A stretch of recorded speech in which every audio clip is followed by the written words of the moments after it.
Walang sama ng loob, pero mayroong sama ng mukha. Animal talaga ito si Diwata, mga kababayan, ano? Matapos pong masibak sa pwesto, mga kababayan, ngayon naman, nagpapansin na naman sa media, mga kababayan. Akala ba natin makakagraduate na tayo, mga kababayan, makikita ng ganito mga klaseng pagmumukha? Apparently, mga kababayan, yun, nagre-ready na si Diwata para maging the next newest cabinet secretary ni Bangag, mga kababayan. Tingnan nyo, Gaya-gaya po tumaya na, mga kababayan, sa outfit ni BBM, no?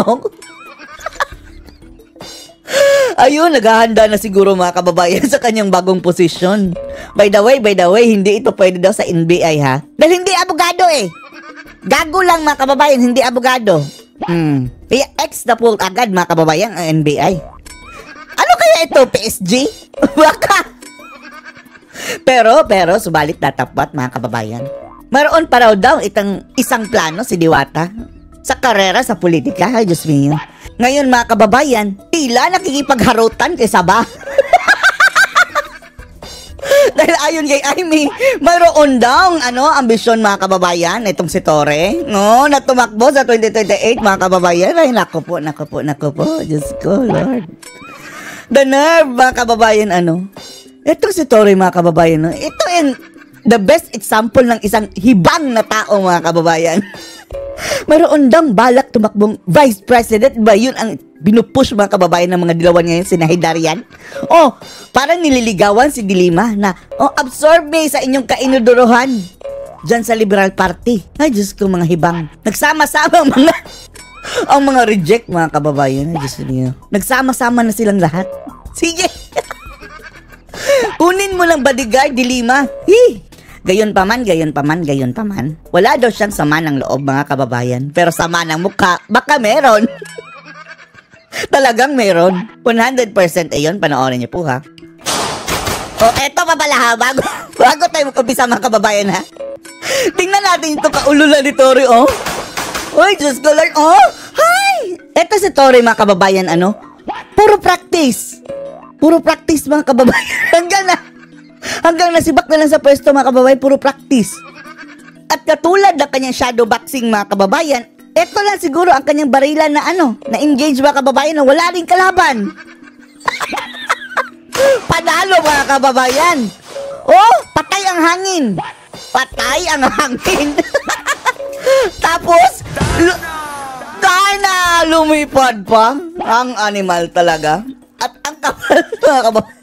The nerve na pinost pa niya ito sa social media, pinagtawanan, mga kababayan. Pati ang kanyang mga kasamahang mga pulis, mga kababayan, parang napakamot ulo na lang. Walang ganyan sa shooting range.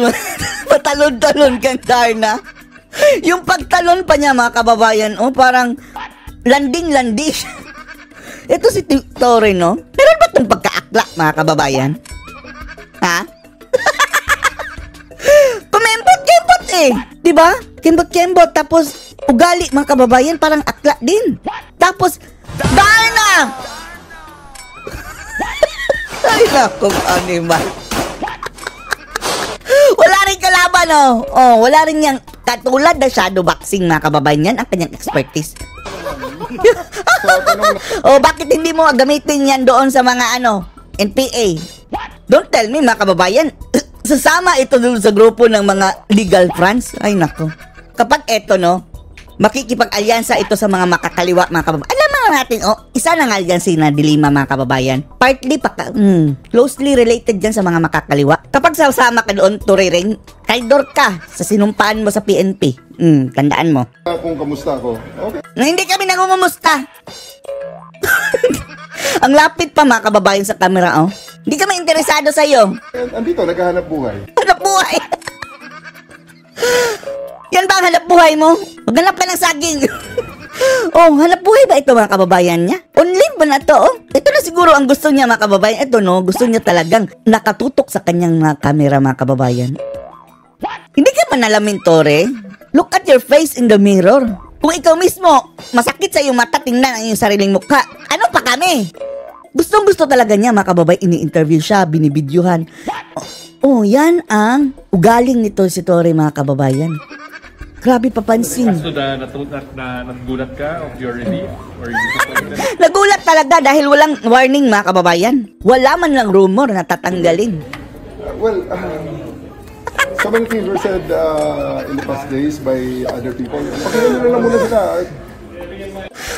O kapag nako-corner na yan siya, kung ano-ano nang pinagsasabi. I'm still composing my thoughts. The most disgraced PNP chief in history. Siya lang ang katangi-tanging nasibak mga kababayan sa pwesto.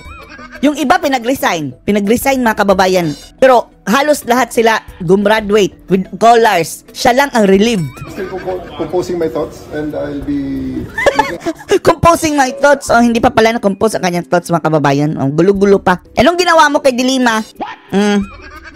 Doon ka na. statement in due time. Uy, wag niyong ilapit, please. Ang Hindi na nga tayo nanonood ng Planet of the Apes. Nilalapit niyo pa yan, camera. Ay, Diyos ko, Lord. Sa Grab delivery, sa food delivery, Kung ikaw man lang ang tig-deliver, itatapon ko pagkain, Tore. Contaminated na ng baka na Ebola. sa aking Mukha, oh. sa aking app at Ay, nako. birthday cake. So I delivered it. Birthday cake, mga kababayan. Dineliver niya kay Dilimaw. Ito, papansin mga kababayan, dahil may balak daw talagang mga kababayan, magpolitiko. Gaya ni Lacson daw mga kababayan, PNP chief, naging senador. Ambisyoso Ambisyoso. Believe sa sarili mga kababayan. No? Ang mga ganito klaseng tao, no? Parang believe sa sarili. Hibang mga kababayan, hibang kung maituturing. Pwede rin gunggong. Nagkataon pala, birthday ni Congressman De Lima. So nagulat ako na Nagulat? cake sa kanya. Anong flavor, banana? Naki-happy birthday na. Ang laki ng ngipin mo, ang yellow pa. Kahit Gusto? bigla ang sinibak bilang Walang sama ng loob, pero mayroong sama ng mukha. PNP chief, Ay, wala nako. raw sama ng loob si General Nicolas Torre III. Sama ng mukha, men. Kawawa kami. Actually, kami ang kawawa. Lubayan niyo na si Torre. Huwag niyo na pansinin yan dahil araw-araw nakikita mga kababayan ang kasamaan ng mukha niya. Ganyan, inaalok ulit siya ng ibang posisyon sa pamahalaan. Tatanggapin kaya niya. Hindi yan mag-NBI. Di ba? Nag-alala yung ilan mga kababayan dahil mag-NBI daw. Disqualified. Ayan, nasa frontline ng balita niya, si Marian Enriquez. Hindi qualified. Matapos si Tingnan nyo mga kababayan. Ito sinasabi natin yung may pagka-akla ba ito si Torre mga kababayan? Di ba? Nagdarna na kanina. Darna. Ngayon mga kababayan, tingnan yung lakad, Kumimbot mga kababayan. Kumikimbot talaga. Matapos si kumikimbot? chief, nagsalita na. Parang may swerve mga kababayan. Di ba yung nag-jogging din yan? Ganyan-ganyan din, Si General Nicolas Torre III, wala raw siyang sama ng loob kina Pangulong Bongbong Marcos at DILG Secretary John Vic Remulla at Sa mukha! mga kasamahan niya sa PNP. Pero Sama ng mukha, meron? muna siya. Eto mga kababayan, Hindi pa nag-boxing mga kababayan, pero mukha nang nagulpi. Look at me straight in the eye. Do I look like somebody who is bitter? Daig pa ang bitter. Maasim. Mukha mo palang mapakla. Daig pa ang bitter. Nakakadiri, actually. Wala nga akong sama ng loob. Hindi halata. Akong sama ng loob. And I'm a good soldier. Wow!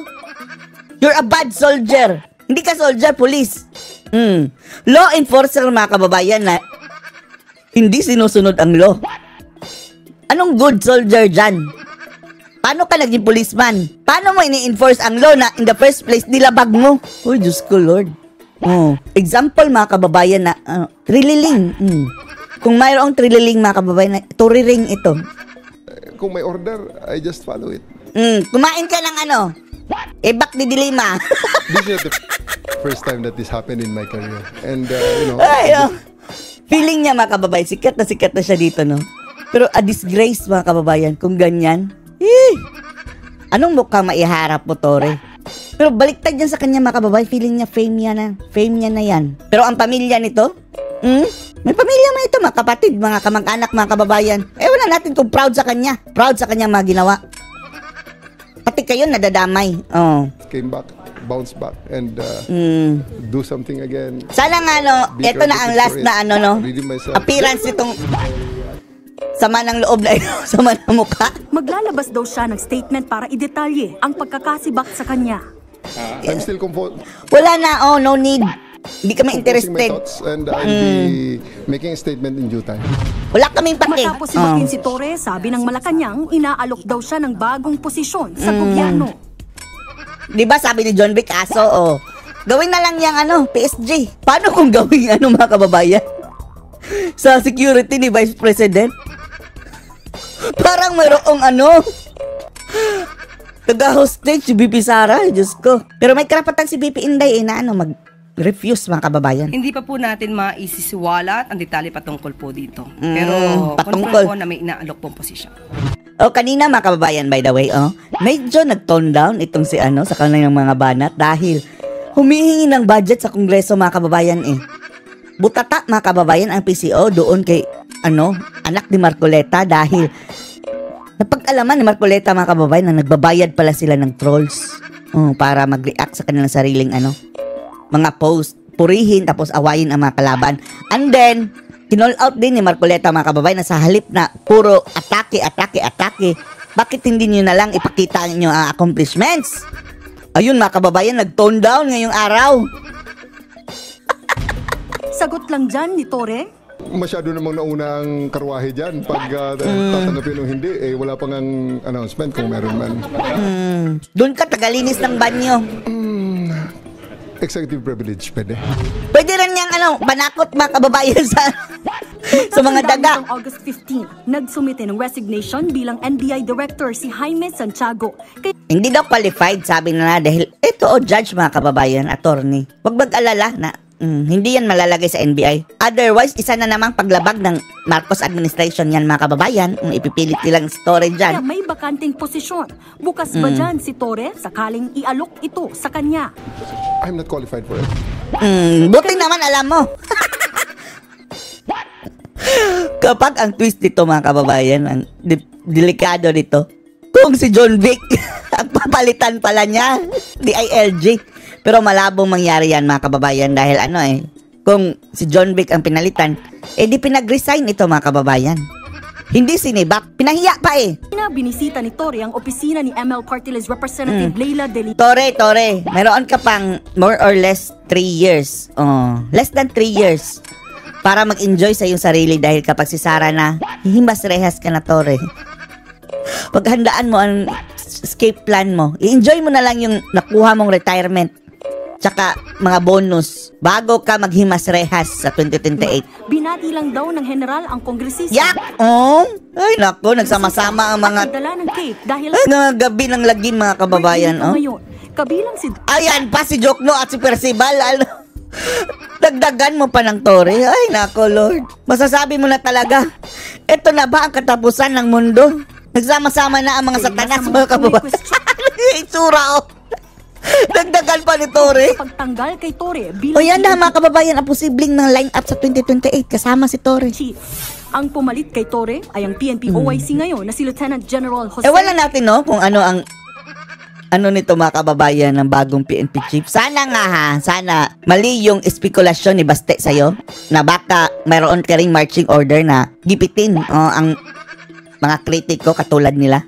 Melencio Nartates. Mensahe sa kanya ng sinibak na PNP chief. I wish him well. I wish him well. Tapos mga kababayan, anong ginawa niya? Binaboy yan ni Torre mga kababayan, finloating. Dinemote. Yun tuloy, si Torre ang na-demote. Hindi pa raw nagkakaroon ng pagkakataon na makapag-usap ang dalawa. Trabaho agad ang hinarap sa unang araw ni Nartates. Mabuti naman. Asahan daw na ipatutupad Hindi gaya ni Torre mga kababayan, noong unang araw, grabe, putak agad sa media. ang resolusyon ng NAPOLCOM na nagbabalik sa pwesto ng 12 opisyal na binalasan noon ni Torre. Alam nyo, ang NAPOLCOM, siya ang watchdog sa PNP. Siya ang repository ng ating Mukhang matino mga kababayan, no? ating mga policies and circulars. Malalagyan ito ng another star mga kababayan, 3-star na. Dahil siya na ang PNP chief eh. Kung hindi magre-retiro si Torre, tatanggalan siya ng 1 star mga kababayan. Kaya mapipilitan yung mag-retire. Pagka hindi natin sinunod, para saan pa yung batas, no? Correct. Papalitan din ni Police Brigadier General Randolph Tuanyo si Police Brigadier General Ayan. Oh, I love it. Ay, nako. Isa din tong masakit sa mata, mga kababayan. May sama rin sa ano. Walang sama ng loob, pero sama sa mukha. Yung liar, mga kababayan, no? Pambansang liar daw. Yan ang bansag ng mga tao dahil sa mga presko nito, mga kababayan, talagang grabing twisting. Sidekick din yan ni Torre, mga kababayan, kung saan-saan pupuntan si Torre, andun na sa likod. Parang, ha? Ang right hand ni Torre, mga kababayan, babae. Ito pa, liar pa. Dean Fajardo bilang PNP spokesperson. Masasabi nating liar, ha? Hindi lang tayo dahil malinaw na yung umiyak, mga kababayan, yung mga kapulisan. Ang sabi niya, hindi umiyak. Pinawisan lang daw. Oh, liar. Sa gitna ng rigodon. Oo, ayun naman. Kumembot na naman, mga kababayan. Nilinaw ng palasyo na walang nangyayaring hidwaan sa ilalim ng Administrasyong Marcos. Lukuhin nyo. O, yan talaga, mga kababayan, kapag weak ang leader. Ganyan, magkakagulo-gulo, mga kababayan. Umpisa pa lang ito. Ay, hindi na umpisa. Matagal nang magulo, mga kababayan. Kalagitnaan na pala tayo. Sa kabila yan ang sinasabi ng ilang kongresista na tila may awayan sa loob ng PNP. Naiintindihan ni General Torre kung ano yung naganap at nirerespeto rin po niya kung ano Bakit po yung bigla kang bumait? Oh, napagalitan? Nagbabalita Castro? mula sa frontline Marian Enriquez. Salot-salot pa. Yan ang salot na salot, mga Init na kababayan. naman ang usapin sa gabinete ni PBBM. Nanganganib umano kasing masibak sa pwesto si Sino? Health Secretary Teodoro Ted Herbosa. Ayon sa source, naka-preventive suspension ng kalihim. Grabe, no? Oh. Yan kasi, mga kababayan. Kahit pa'y magpalit ng gabinete kung ang presidente mismo ang may problema. Wala talaga. Sa gitna ng mga isyong Sige, kinakaharap. pati PCO. Pang-ilan na yung PCO? Pero itinanggi ito ng palasyo. Narito ang exclusive. Bakit hindi si Bonoan ang DPWH ang palitan? Yan ang inaantay natin, mga kababayan. Klarong-klaro na. Hindi pa rin pinapalitan, no? Palitan ng military. Agenda report ni Pierre Pastor. Yung mga dating military. Matatanda ang No, ayan na, oh. Tingnan nyo, oh. Diba? Ganyan ang uniform ni BBM. Puti. And then, itim sa, pants. Yan na rin ang outfit ni Torre, mga kababayan. Feel na maging gabinete ng animal. Kompleto na sila, mga kababayan, dyan sa Malacanang. Para ng zoo. The animal. May ahas, may kuting, may mga buhaya, mga baboy, mga kababayan, may palaka, may penguin. Ngayon, madadagdagan ng tsonggo, mga kababayan. Unggoy. Matatanda ang tinanggihan ni Pangulong Bongbong Marcos ang courtesy resignation ni DOH Secretary Ted Herbosa noong Hunyo. Sa gitna ng broad cabinet reorganization noon, inakala ng marami malakas si Sec Ted sa administrasyon. Pero ayon sa insider source ng Billionaire News Channel, naka-preventive suspension ngayon. Preventive suspension pala. Sige. Ang DOH chief. Nagdulot ito ng spekulasyon na may panibagong shake-up sa gabinete ni PBBM. Ayon pa Ganyan sa ba? source, Hindi na bago. Hindi na yan Sadya bago. umanong matanggal sa pwesto si Herbosa. Ito raw ay dahil sa dumaraming sumusulpot na kontrobersiya sa loob ng kanyang ahensya. Noong Kalimutan Hulyo, ng may kurakutan na anonymous- naman. Yan, mga kababayan, problema dyan. Kurakutan na naman. What do you expect? What do you expect? Complaint laban kay Secretary Ted Herbosa hinggil sa umano'y unliquidated 1.29 billion pesos. Oh, bilyones UNICEF na? Bilyones na ang pinag-uusapan, mga kababayan. Advances. Oh. Kurakutan na na naman. pambili ng vaccines. Ito ay ayon sa isang report ng COA. Ito ay sanhi kung bakit hindi muna maaring kumuha ng panibagong vaccines ang bansa mula sa UNICEF. Pinabulaanan na ni Secretary Herbosa ang issue Para na ito. saan yung vaccine COVID? Meron pa ba? Dito natin na mga kababayan, napagtanto. Na minsan itong mga scare ng ganitong mga sakit-sakit, mga kababayan Parang ang media lang din ang mayroong mga kababayan nasa likuran. At saka yung mga na-overhype lang. Gaya nung, di ba? Bago lang, mga kababayan. Natakot tayo dahil baka mayroon na namang another pandemic dahil sa monkeypox. Yung minsan, ilan nga, mga kababayan, hindi na lumabas noon dahil grabe na yung balita. And then, what now? Oh, nasaan ang monkeypox? Monkey na lang, mga kababayan, na si Bakpa. Haharapin na lang daw niya ang kaso. Ayun, gustong mag-gabinete, gustong mag-vice president. Oh, tatakbo, mga kababayan, politiko sa 2028. Pero may isa pang akusasyon kay Sec Herbosa kasama ang iba pang DOH officials na mula umano mismo sa mga empleyado ng DOH. Ang grabe. unauthorized release ng 44.6 million pesos na halaga ng mga psychiatric drugs para sa Rotary Club of Quezon City na hindi Grabe. naman otorisadong mag-dispense ng 44 million mga kababayan para lang sa sa Quezon City. Hindi pa mga authorized. naturang gamot. Napo na rin ng mga kritiko ni Herbosa ang kanyang frequent travels abroad na umano'y excessive.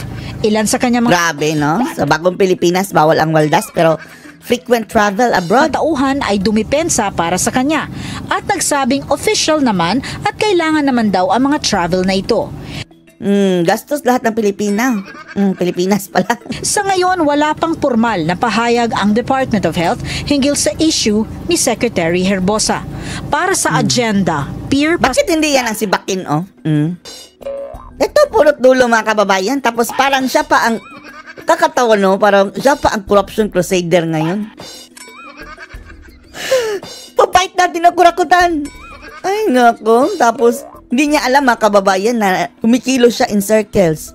And then, doon, nakita lang din niya ang sarili niya sa salamin mga kababayan, yung ultimate lord of ng mga ito. Punot dulo mga kababayan kung bakit nakurakot ang itong Marcos administration. Siya mismo. Kung hindi man siya nang nakaw, kapabayaan niya. Tor Billionario News Channel. Ayan na. Ito na namang naglalakad mga kababayan sa green grass of home. Sa gitna ng umano'y korupsyon sa flood control projects, ipinag-utos na ni Pangulong Bongbong Marcos ang lifestyle check sa mga opisyal ng gobyerno. Mananagot din daw Kayo, lifestyle check nyo, Marcos. ang sino mang aabuso sa proseso. Ang detalye sa agenda report ni Ivy Reyes.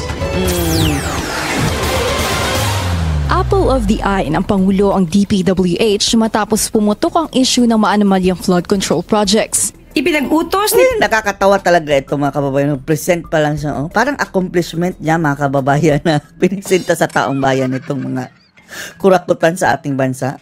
Ay nako. Ipinag-utos ni Pangulong Ferdinand R. Marcos Jr. ang Hello, pagkakaroon yellow. ng lifestyle check sa lahat ng mga Si Ate opisyal Claire na dilaw sa gitna na dilaw, ng mga investigasyon kababayan. patungkol sa maanumalyang flood control projects. Batam Kasabay live mga kababayan. binigyan diin ni parang Pangulong Marcos napagalitan. Jr. ang tuloy-tuloy na pag-check sa mga records ng DPWH kaugnay sa mga maanumalyang Masakit sa tenga itong boses ni Ate Claire mga kababayan. No? Hindi raw kasi may pagkakaila ng administrasyon na may mga opisyal sa ehensya na involved umano sa usapin ng budget insertion sa flood control projects. Kaya lahat ng ehensyang nadadawit sa anomalya required sumailalim sa lifestyle check. At sino ang magla-lifestyle check? Checking lang yan ha? And then what?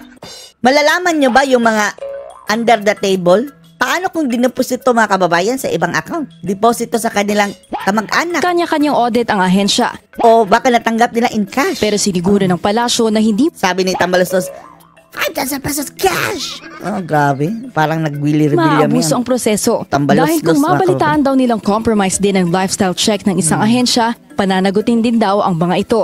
magdidemanda po talaga sa sampa ng kaso ang Kailan?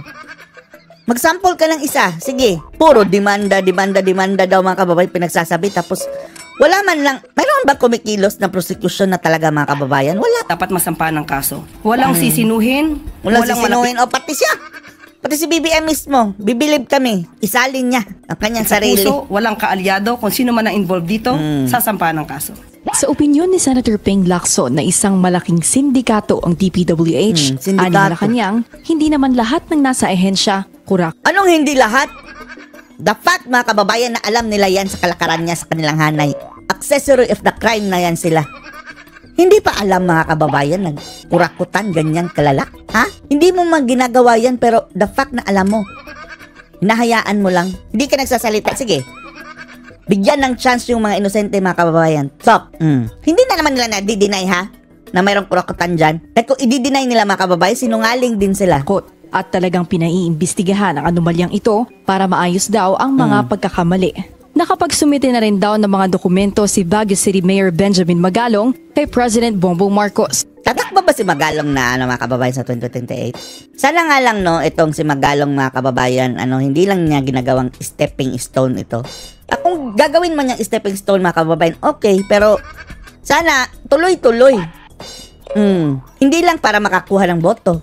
At be careful Magalong sa iyong sa pagpapalinya. Kung tatakbo ka man, doon ka na kay VP Sara. Huwag ka doon ka nalutang. Malakas ang laban nito mga kababayan, mag-senador ito kung doon kay VP Sara. Pwede pa natin itong iboto, pero kapag mga kababayan, makikilinya ito sa Liberal Party.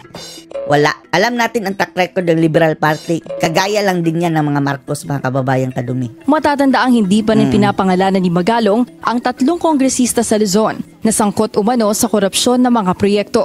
My problem always has been unexplained poverty.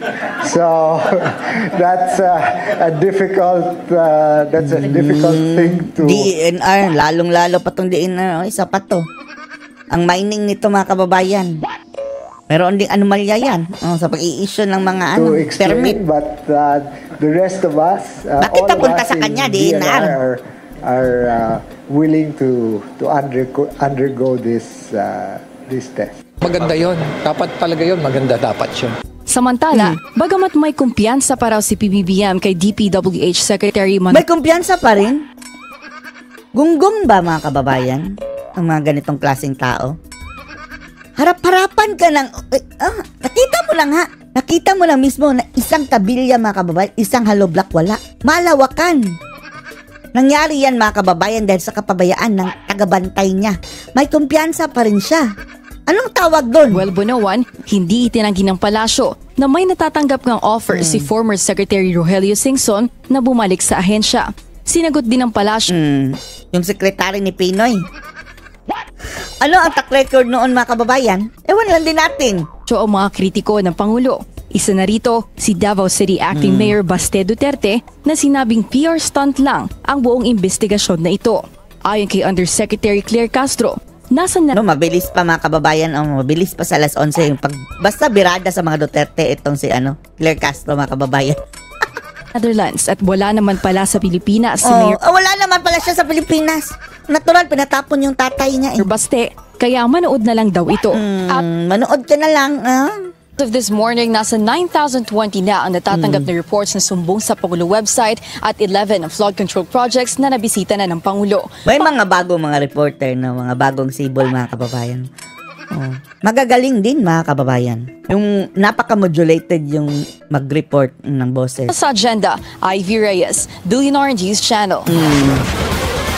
Hindi insertion ng Kongreso, kundi galing umano sa isinumiteng budget ng Malacanang ang substandard flood control projects na binisita ni PBBM sa Bulacan.